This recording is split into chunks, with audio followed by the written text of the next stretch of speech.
Welcome to the Hyborian Keep. I'm Old Man Hyborian. Here we review tales of Robert E. Howard's greatest character, Conan the Barbarian. Today we will be reviewing Heroic Signatures in Titan Comics, Conan Scourge of the Serpent, issue number 1. This won't be some fluffy review. It'll be an old man's honest opinion. And just as a heads up, there will be spoilers. So I don't want you to go crying to your mummy that I said something that spoiled it for you. If you don't want the spoilers, go to the summary at the end. And if you enjoyed the video, be sure to like and subscribe. And with that, let's get after it. Well, here's the cover. It says Conan Scourge of the Serpent. However, there's no sign of Conan.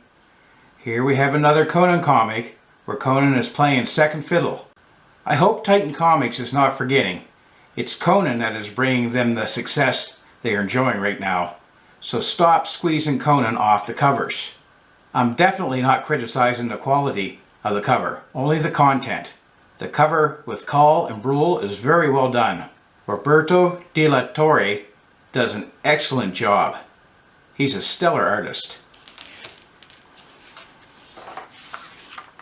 So the inside cover, we have a whole bunch of Conan content, and we also have the credits for the Heroic Signatures and Titan Comic team. We have the map. Story starts off in the Thurian Age. Story by Jim Zub and art by Ivan Gill. This 4-issue event, Zub's going to be weaving 3 of Robert E. Howard's characters together. It's going to be Kull, Conan, and Kirowan, with the god of Set being the common denominator. I think I may enjoy this mini-series more than I did with the Battle of the Blackstone series. I didn't really care for Howard's characters sharing the same timeline with that series. However, the Scourge of the Serpent appears to be set up that a common theme is shared over different timelines, which I think will be more to my liking.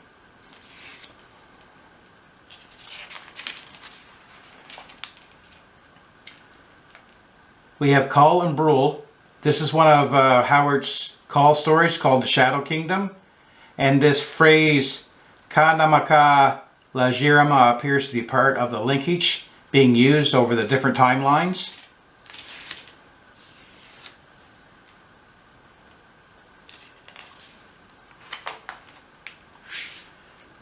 Then we jump into Howard's Hyborian Age, A Tale of Conan, the God in the Bowl, and the phrase being said again here.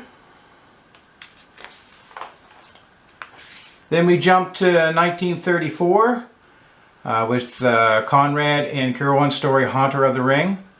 I'm not very familiar with these Howard characters.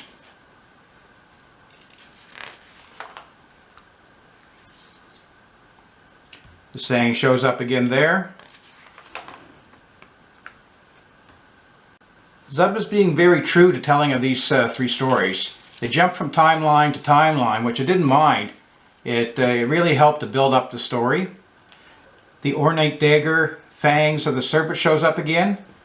I like how Zub spiderwebs all of the stories that links attributes all together from Robert E. Howard, Conan the Barbarian movie, and Marvel all together. The fangs of the serpent first showed up in Conan the Barbarian movie in the hands of King Osric of Zamora as a dagger belonging to Thulsa Doom. So it's pretty cool that he's working this into the story. It was also showed up in Conan the Barbarian series. I think it was issue 18 that the dagger first reappeared.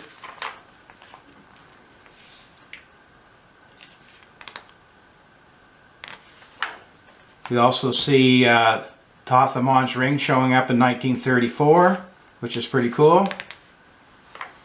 And we have Kull at the end here battling his advisor.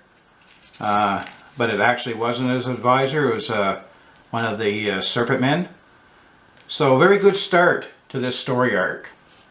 Then we have an advertisement for the limited edition figure Battle of the Blackstone.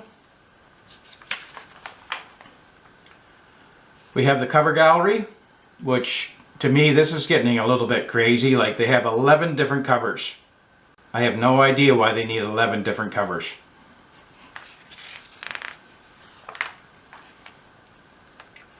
We have part 1 of another short story by Jeffrey Shanks. And the back cover has an advertisement for Conan, the Tower of the Elephant, the illustrated version. I did a review on that if you'd like to check that out. That was a pretty good book.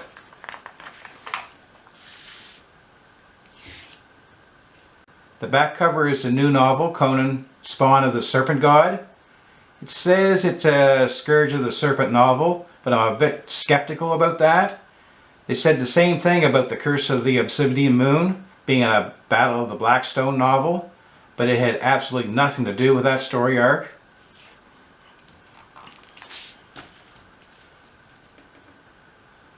So I guess my final thoughts on this is that, you know, the cover and 9 pages was dedicated to Kull and Brule. Kirowan had 6 pages and Conan had 5 pages.